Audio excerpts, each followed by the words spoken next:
Welcome to Fox Soul's Black Report. Welcome in on this Black History Month. Today is Thursday, February 3rd. I'm Seth Lemon. I'm Nielle. I'm Romeo. I'm Demi Lobo. And on today's report, U.S. Special Forces conduct a counterterrorism mission overnight. The message President Biden said he's sending to extremists around the world. Meanwhile, a bill introduced in Congress wants to crack down on legacy admissions at U.S. colleges and universities. Then, research shows people who frequently use social media are more likely to experience a host of health problems from head to toe.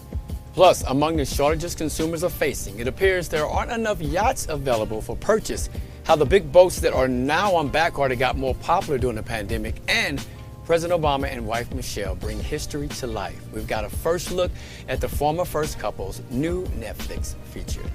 We have that and so much more, and you know how we do it, in our voice and in our truth. So let's talk about it.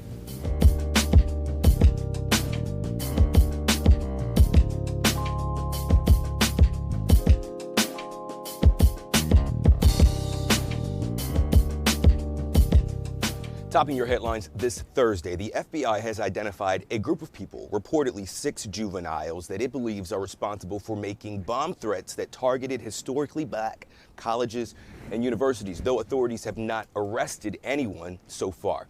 The FBI says that the minors are responsible for those threats. More than a dozen HBCUs that reported threats Tuesday at the start of Black History Month. Several others, including Howard University, were also threatened the day before and in a third incident in early January. The FBI said this investigation is of the highest priority for the Bureau, as more than 20 field offices around the country coordinate their efforts.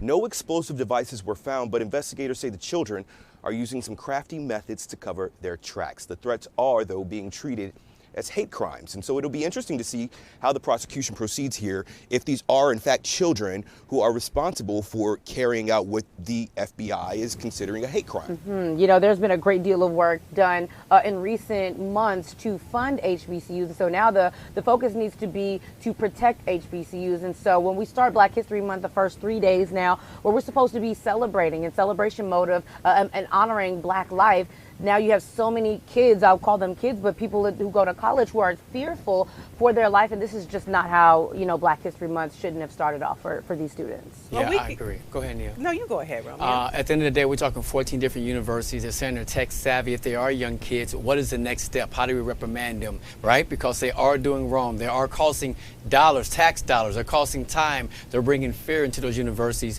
which just doesn't add up to a good thing. Yeah, I'm just interested to see what race these children are, because that will say a lot about why their intention was to do this. And I do believe that the government and all of us can walk and chew gum at the same time, investigate this, and celebrate Black History Month. You know, Nia, I'm so happy that you said that, because that's something that I'm curious about too, because if they are white young juveniles, we saw how the government treated Kyle Rittenhouse. And so, you know, young white men, I feel like they kind of have it good. So I'm not saying we don't know the race, but if they are, much too early. It's much too early, but I don't know. I want to see the makeup. Yeah, we definitely will. All right, so mates, the leader of ISIS is dead.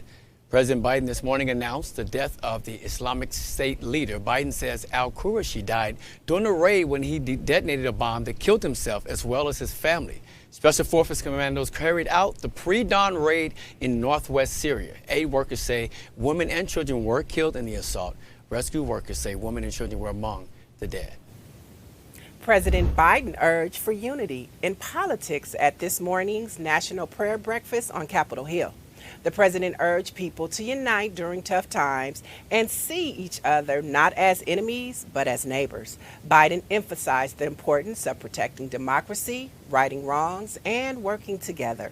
The vice president reflected on how difficult the past 2 years of the pandemic have been for Americans who have lost jobs, loved ones, and a sense of normalcy. Our faith has indeed been tested.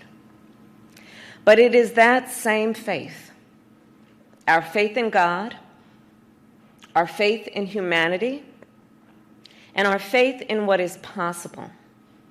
It is that same faith that I know has seen us through, that has helped us to see the light in one another.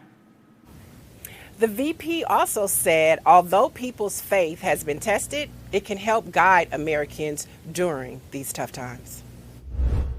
A White House search team is gearing up to help President Biden pick a new Supreme Court justice. The team will be headed by former Alabama Senator Doug Jones. Minion Moore, who worked as political director in the Clinton White House, will also be part of the team. The team will report to the White House counsel Dana Remus. Now, President Biden is expected to announce his pick for the High Court by the end of the month. He says he will pick a black woman for the seat. The White House is ordering the National Archives to turn over records from former President Mike Pence to the January 6th committee. The order comes despite objections from former President Trump. Now, in a letter, Trump claims the documents would violate executive privilege. But lawyers for the White House, they say documents they want released have to do with Pence's duties as president of the Senate. Pence's duties on January 6th were just to certify the 2020 elections. Now, the release order comes as a growing number of former Pence aides are cooperating with the congressional probe. Two progressive Democrats want to eliminate the practice of college legacy admissions. Congressman Jamal Bowman and Jeff Markley introduced a bill Wednesday that would ban the practice of universities admitting students solely based on their family ties. This bill comes a week after the Supreme Court heard arguments challenging race as a consideration in college admissions. The lawmakers say family connections cause racial and economic inequalities. As black advocates and civil rights leaders demand accountability and fairness for people of color trapped in the U.S. criminal justice system, there are several high-profile cases under the microscope. And here to discuss those cases and headlines is legal analyst and civil rights attorney Carl Douglas. Welcome back to the Black Report.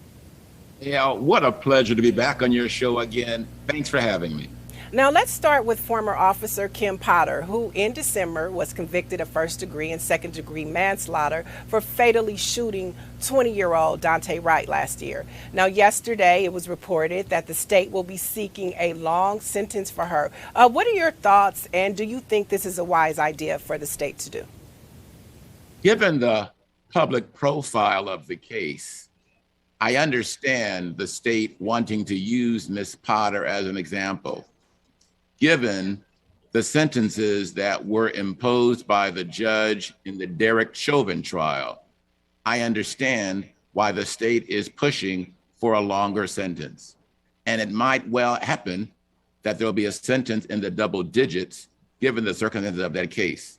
But there's an important difference, Niall, because her conduct appeared to be more accidental or unintentional, as opposed to Derek Chauvin's conduct being malicious and intentional, and clearly an effort to violate Mr. Floyd's civil rights.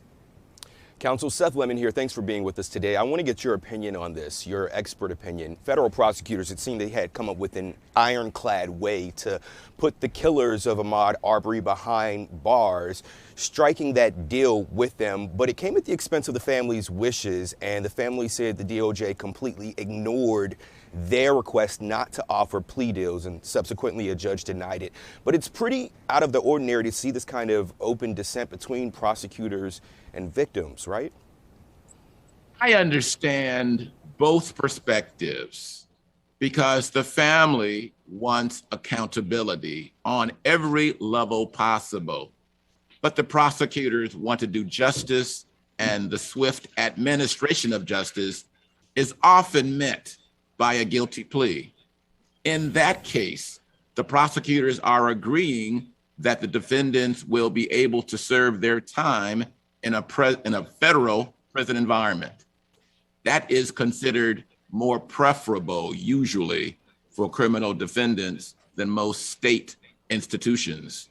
But the family wanted justice meted out in as extreme a way possible and was urging the judge to reject that plea offer. Family members certainly have some input, but they are guided more and blinded by their emotions. So prosecutors, while they may recognize and understand the input and the feelings of the family, must do justice in a way that they think is best. Right. Another case that we're monitoring is the federal trial of the 3 former Minneapolis officers charged with violating George Floyd's civil rights. And we know yesterday it was postponed due to one of them catching COVID. I want to know, do you think this will cause problems for the trial or even the jurors? Like they might get tired of sitting around and waiting. What are your thoughts about that? Neil, it is a reality of these times that we find ourselves. Everyone has been impacted by this pandemic. I don't want to go to trial, for example, and have to face having a mask covering half of my face, but it's a reality. And just how we see in sporting events and in politics and in all walks of life, this pandemic is having an important impact on virtually every aspect of our lives. So when one of the defendants comes down with the virus, justice demands that there be a delay so that everyone can be together and justice can be considered in that way. All right, so we know Jason Van Dyke, the officer who is responsible for murdering Laquan McDonald, was released from state prison very early this morning, just after midnight. Mayor Lightfoot, she said that she can see how some might feel that this is a miscarriage of justice, but is it kind of deaf or missing the mark for her to just see how some people might feel this? Isn't it actually a miscarriage of justice that he's being released so soon? Seth, I'm not an abolitionist insofar as thinking that there's no role for prisons, but I'm very cautious when trying to advocate the potential resentencing of a criminal defendant simply because we're not satisfied that he served enough time. I understand in this circumstance, given that Van Dyke was not convicted of first-degree murder, but of second-degree murder, and given that the jury wanted to impose aggravating convictions 16 times for each of the 16 shots that were fired. But the judge is supposed to be objective and to cut through the noise. And when the judge imposed that 6-year sentence, it happened that under Illinois law, you are able to be released on serving 50% of your sentence if you are in good behavior. So how that is playing out. I understand the uncertainty here and the seeming unfairness, bruh, but there'll be other times with Black and brown defendants who may be in the same circumstance. So I'm very cautious about advocating resentencing simply because we don't like the verdict or the sentence that was imposed. I understand your caution for sure, Counselor. Attorney Carl Douglas, thanks for joining us and helping us break this down on the Black Report. Thanks for having me on the Black Report. Thank you. Always a pleasure having him. Soulmates Gavin Newsom and Ron DeSantis are governors of 2 of the biggest states in the union, but that's all they have in common. The 2 men have dealt with the COVID-19 pandemic in extremely different ways. The men went after each other on how they governed during the pandemic. Neither man mentioned the other's name in speeches yesterday. DeSantis is criticizing California school closures. Meanwhile, Newsom says some politicians are performance artists that are showing off for Fox News, adding we'd have 40,000 more Californians dead if we took that approach. Georgia Governor hopeful Stacey Abrams brought in $9 million in the 2 months since she was announcing that she is trying to take over the State House. That $9 million is setting a fundraising pace that is far exceeding what 2 of her potential GOP rivals are also bringing in. Now, campaign officials say she received contributions from more than 100,000 donors. Speaking of campaign fundraising, the biggest winner so far in the race for LA mayor is Congresswoman Karen Bass. Bass has raised $1.9 million since joining the race in September, and her campaign says her 3,700 donors have given the campaign an average of $528. Most people in the entertainment industry tend to stay away from local politics. Bass has been able to tap into the local industry for cash. This is going to be a really important race, but the bigger race that everybody is paying attention to is her congressional seat. And we know that State Assembly member Sidney Kamlager has already put her bid in for it. And now there's talks of former City Council member Jan Perry entering the race. And we know that she previously ran for mayor. She previously ran for county supervisor. She is very instrumental in the black community out here. So this race is going to heat up. But the good thing is it's looking like another black woman will head to Congress. Well, we know for sure that just because you raise all that money doesn't necessarily guarantee you the votes. I mean, we are hopeful that we would get that kind of representation. There's never been a black woman who's been mayor of Los Angeles, but she definitely raised $800,000 more than her closest competitor. So that's a huge margin. You're right there, Niel. That is a huge margin. But what I'm nervous about, Seth, to your point, is raising money. Is Rick Caruso is another person that's entering the race. He's a billionaire. And so, you know, it really sucks to see Karen Bass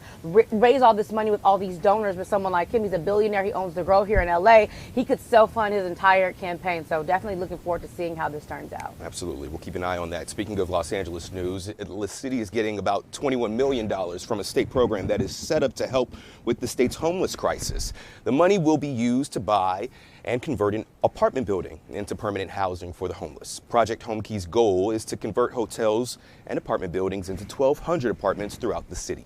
The Los Angeles region has the largest population of people living outside in the entire country. A group of black mothers in Texas are fighting against book banning in the state. The Round Rock Black Parents Association, they're fighting to keep books by black authors that address racial injustice on school shelves. Texas has become the epicenter of the conservative book banning movement. Now, this group has successfully helped parents to stop book bans during school board meetings in their state. Now, some of the books conservatives have tried to ban include Ghost Boys by Jewel Parker Rhodes.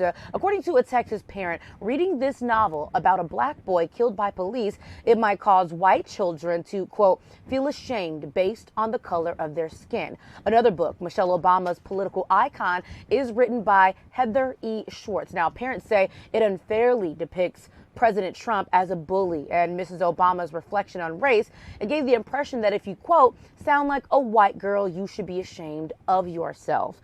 This was strange. Some of the books, I only gave a couple of them, but some of them are so cute about like relationships, about biracial relationships, about black boy joy. It's really sad that this is even happening. But what I really saw that was fascinating was there was a white student. She has been speaking out about, hey, I'm an honor student. I'm not black. We want to know the full scope of history. So this is not just the black mothers fighting for this. It's a large group of people that are fighting to have all these books back on the shelves. Yeah, it definitely is. Go ahead, Seth. In Texas, that's where we saw the textbooks that had slaves that were brought from Africa to the United States being described as migrant workers. So Texas already has a problem with whitewashing history, and this is just taking it a step further. The old adage used to say, my grandma used to say, if you want to hide something from a black man, put it in a book. It seems like white families are taking that on and using it to be able to erase history and make themselves feel better about the past. And what I love about this young generation, I would say this, the more you try to take things away and push things away from them, the more intrigued they are, the more they want to know.